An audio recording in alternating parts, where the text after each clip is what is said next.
Today I have a look at cohesion in Terra Invicta. To give a nation an edge in the long run, we need to understand cohesion and how we can influence it for our cause. A high level of cohesion reduces the unrest level of a nation, and thus making revolts less likely.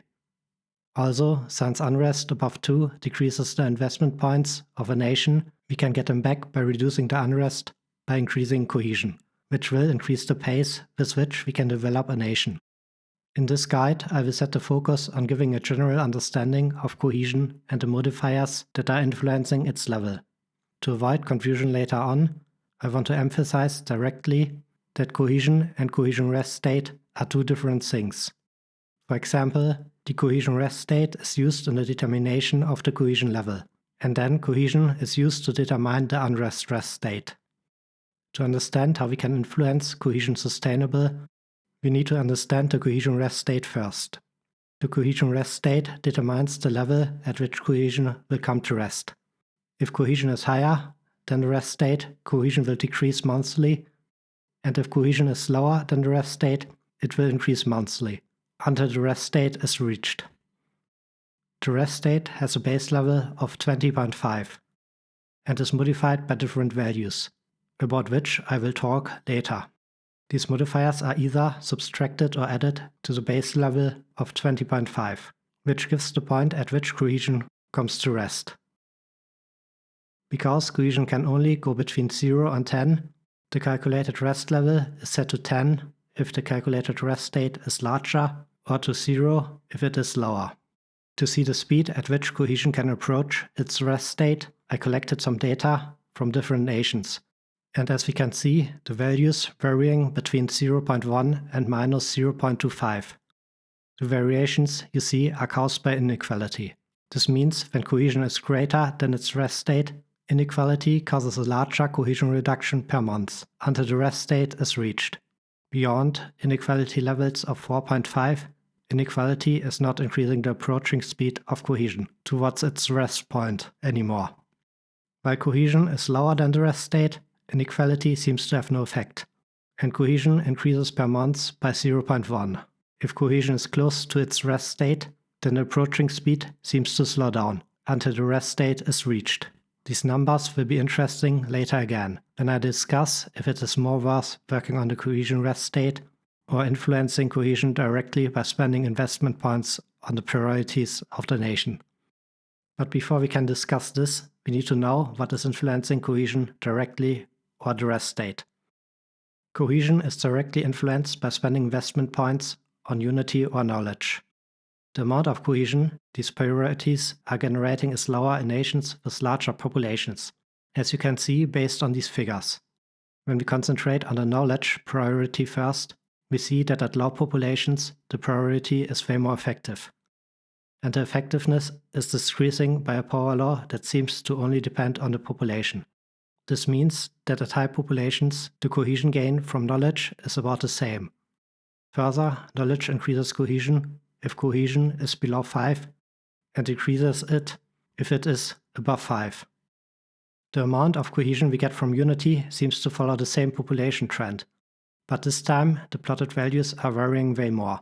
This means that there is at least another factor that influences the cohesion gain from unity. The description states that the unity priority is less effective at high education levels, which seems to be the case indeed, and it is explaining the variations, if they are not influenced by something further. These two, unity and knowledge, are also changing the government score of a nation, and therefore they will play another role later. Now I want to talk about what is influencing the cohesion rest state. When we have a look at all the terms that are used to calculate a rest state, terms like elite public ideology and geographic population distribution are already less intuitive. Because different points are often influenced by the same factors, I will break every point down and in the end point out their common denominators, which can actually influence the cohesion rest state.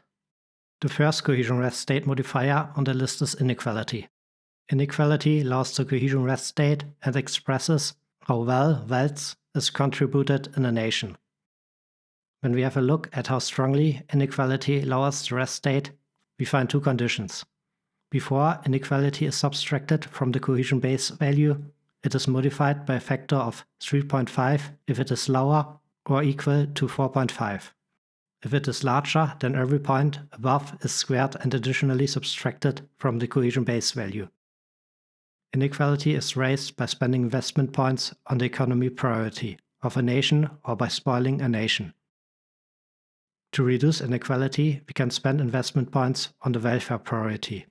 Further, some nations have resource points that let inequality grow faster, which, from what I know, we have to accept and can't influence.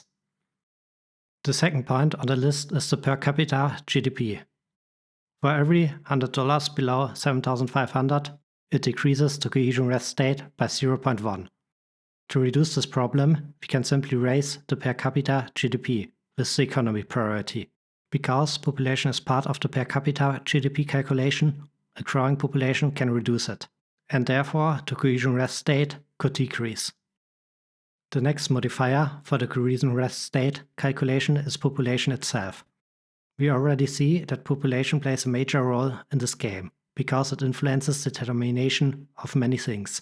Therefore, I suggest that if you are interested in how population growth works, you look it up on the wiki, link in the description. But back to the population modifier for the cohesion rest state calculation. On the nations page of the Terra Invicta wiki, we find that the modifier is calculated from the population to the power of 0.15. Because the wiki seems not to be up to date in all points, I fitted population modifiers of different nations over their populations. And I found for the exponent a value of 0.2 for the current game version. Anyway, that might change in the future again, but at least we know that population is overall an important key factor in the game. Which again influences the next point. This time we have a look at the regional distribution of a nation's population, or in the game terminology, the geographic population distribution. Overall, I think it is not completely known how it is calculated at the moment, and we probably only find an outdated statement on the wiki that says that for every region above 1, the cohesion rest state is decreased by 0.25. But this seems to be off the reality at the current state of the game. When we have a look at the modifiers of different nations, we have to be really lucky to find a case where this rule applies. But so far, what is for sure is that nations with only one region have no modifier. Or we can simply assume a modifier of 0 for them. Further, the more population that is located outside the capital region, the larger the modifier seems to be, with a few strong exceptions. Perhaps the distance to the capital region or the regional area is also influencing this distribution. If I can get an exact solution from only the game data, I will let you know. The next 2 points are luckily straightforward. The near-peer or stronger rivalry modifier is a way to efficiently increase the cohesion rest state of a nation. Here we only have to declare rivalry to nations with more control points or to nations with 1 control point less, to increase the cohesion rest state by 0.5, up to a maximum of 5. Besides that, we can also declare war on other nations. Each war is increasing the rest state by 1, until the current limit of 3 is reached. Here the Terra Invicta wiki states up to a limit of 5, but in the current version the cutoff value seems to be 3. But I guess a limit of 5 would be a bit too strong. The next point is the elite to public ideology difference.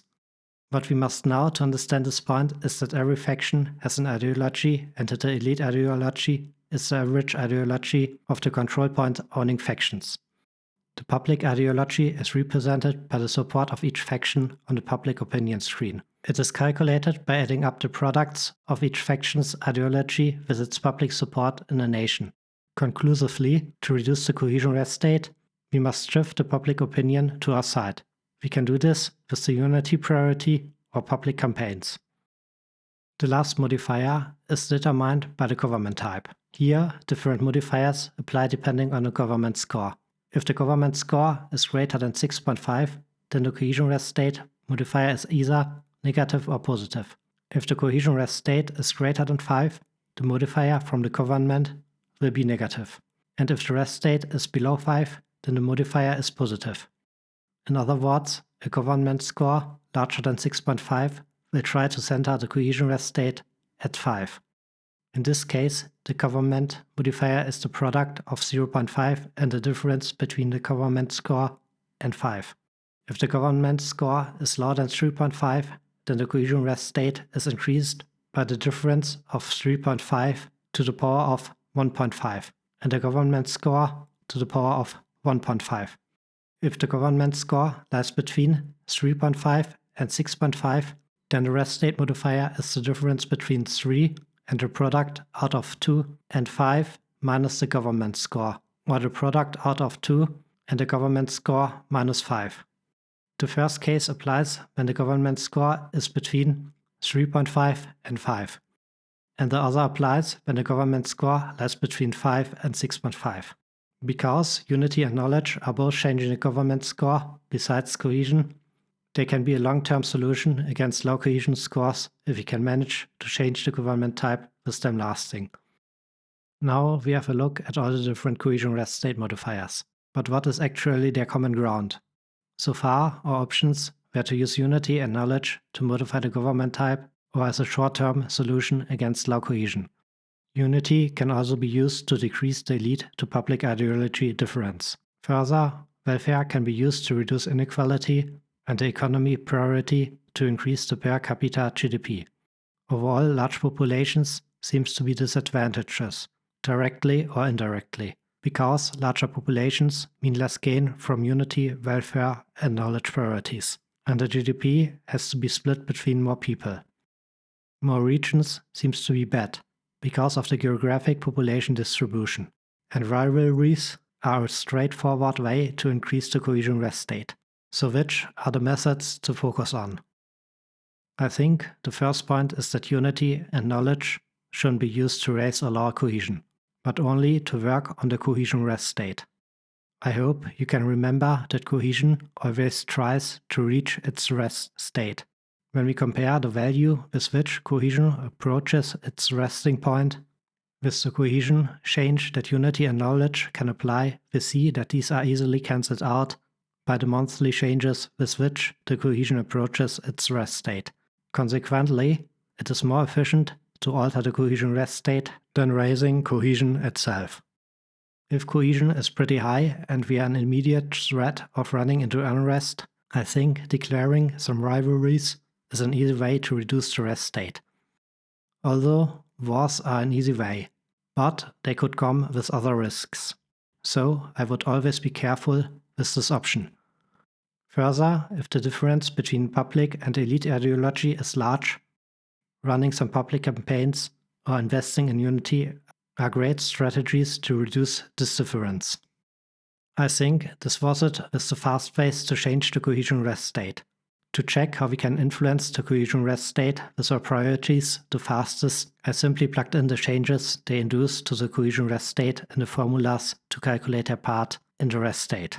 For example, I plugged into the inequality formula the amount of inequality that welfare can reduce to see its effectiveness per investment point spent on it. This I repeated with every other priority, so I could compare which one has the most impact in my current situation on the cohesion rest state. In the example of the Great Bantu Free States, we see that investment points in welfare raise the cohesion rest state the most, followed by the economy priority. Spoils would increase inequality further, and even if the government score wouldn't be already 0, the reduction of it from the spoils in a totalitarian system would have nearly no impact on it. Although, assuming that unity would decrease the government score further, this would also have nearly 0 impact on the cohesion rest state. The last point is population growth. I don't know if it is easier to reduce the growth rate than the previous things, but we can reduce it by increasing education or the government score above 4.08, which reduces the growth from 3.5 to 0, the higher the education gets. We can also let xenoforming grow, which reduces population growth by 1% by 200 levels of xenoforming. I hope I covered most of this extensive topic, and that I could make some mechanics in Terra Invicta clearer, and that you can take something away. I scratched a lot on the surface, and maybe I will delve deeper into some details, like the population growth in the future. But for now, I hope you have a nice day, and until next time.